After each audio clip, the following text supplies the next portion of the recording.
Olá, irmãos e irmãs, muito bem-vindos a mais um momento de meditação do Santo Evangelho com o Padre Luciano de Almeida, hoje domingo, dia 11 de junho, 10º domingo do tempo comum. E eu quero te convidar a tomar em mãos a palavra de Deus que está no Evangelho de Mateus, capítulo 9, versículos de 9 a 13. Naquele tempo, partindo dali, Jesus viu um homem chamado Mateus sentado na coletoria de impostos e disse-lhe: "Segue-me." Ele se levantou e seguiu a Jesus. Enquanto Jesus estava à mesa em casa de Mateus, vieram muitos cobradores de impostos e pecadores e sentaram-se à mesa com Jesus e seus discípulos. Alguns fariseus viram isso e perguntaram aos discípulos: "Por que vosso mestre come com os cobradores de impostos e pecadores?" Jesus ouviu a pergunta e respondeu: "Aqueles que têm saúde não precisam de médico, mas sim os doentes. Aprendei, pois, o que significa: quero misericórdia e não sacrifício. De fato, eu não vim para chamar os justos, mas os pecadores." Palavra da salvação. Glória a vós, Senhor. Bom, irmã, a palavra de Deus nos apresenta hoje, através de Marcos, essa cena belíssima de Jesus que vê Mateus, lança os olhos sobre Mateus, traz Mateus para si, diz a Mateus: "Deixa tudo e segue-me." Mateus, cobrador de impostos, que aos olhos dos seus irmãos judeus era um pecador, era um impuro, era um traidor da pátria e da própria religião, Mateus é amado por Jesus. E amado por Jesus no primeiro olhar. Jesus tem essa capacidade de lançar o olhar sobre nós e de nos ver por dentro.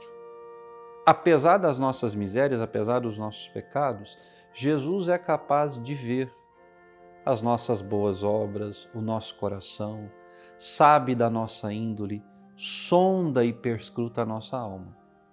Ele é Deus e Deus tem essa capacidade. O Salmo 138 já nos diz isso: "Senhor, tu me sondas", ou seja, tu me conheces. Tu sabes onde eu estou, quem sou, como sou, o que faço de bom, o que faço de errado. Mas tu sabes, Senhor, e eu poderia aqui também parafrasear Pedro ao dizer: "Tu sabes, Senhor, que eu te amo." Mateus, apesar do trabalho que tinha, era um bom homem. Tinha desejos honestos e retos. Sentia dor no coração, com certeza, por ofender a Deus cobrando impostos dos seus irmãos. Mas Mateus, quando se encontrou com Jesus, quando ouviu o "segue-me", deixou tudo. E a primeira atitude de Mateus foi preparar para Jesus na sua casa um banquete. E nesse banquete, Mateus fez o melhor por Jesus. Mateus deve ter dito naquele diálogo, nós não sabemos porque não está escrito na Sagrada Escritura, mas Mateus deve ter dito naquele diálogo que devolveria parte da fortuna acumulada aos pobres. Mateus deve ter arranjado uma briga terrível com a sua esposa, que não queria perder o status social que havia conseguido por conta do trabalho do marido, mas Mateus deixou tudo. É isso que acontece, meus irmãos e minhas irmãs, quando nós verdadeiramente nos encontramos com Deus, quando fazemos esse encontro pessoal com Jesus. Ele muda as nossas estruturas, transforma o nosso pensamento. Ele dá a nós a capacidade de vermos o mundo com outros olhos. Faz com que nós reconheçamos as nossas misérias, estejamos conscientes dos nossos pecados e que nós, confiando nele, na sua graça, mudemos de vida. Foi o que aconteceu com Mateus. Agora vejam, a atitude dos fariseus, dos mestres da lei, daqueles que eram os santos na sociedade judaica, não é a de acolhida do pecador que agora se arrepende e quer mudar de vida. Não só de Mateus, mas de todos aqueles que estavam ali jantando com Jesus em casa de Mateus. Mas é justamente uma atitude de condenação por parte desses homens. E eles inclusive questionam os discípulos sobre a atitude de Jesus de sentar-se com os pecadores. Quando nós tomamos a primeira leitura de hoje, da profecia de Oséias, Deus, através do profeta, vai dizer a Judá e a Efraim: "Como vou tratar-te? Porque o seu amor para comigo é como o orvalho da manhã, num instante desaparece. Não quero os teus sacrifícios, vai dizer Deus por meio de Oséias, mas eu quero um coração contrito, eu quero um louvor verdadeiro. Irmão e irmã, quantas vezes nós oferecemos a Deus sacrifícios, jejuns, abstinências, prometemos fazer novenas, nos dedicamos a leituras, rezamos de coração, sincero, ou apenas para sermos vistos? Oferecemos um jejum nas sextas-feiras ou abstinência de carnes porque manda o preceito ou porque o nosso coração nos pede isso como forma de transformação interior e conversão contínua? Vejam, Deus é claríssimo, eu não quero holocaustos, eu quero um coração arrependido.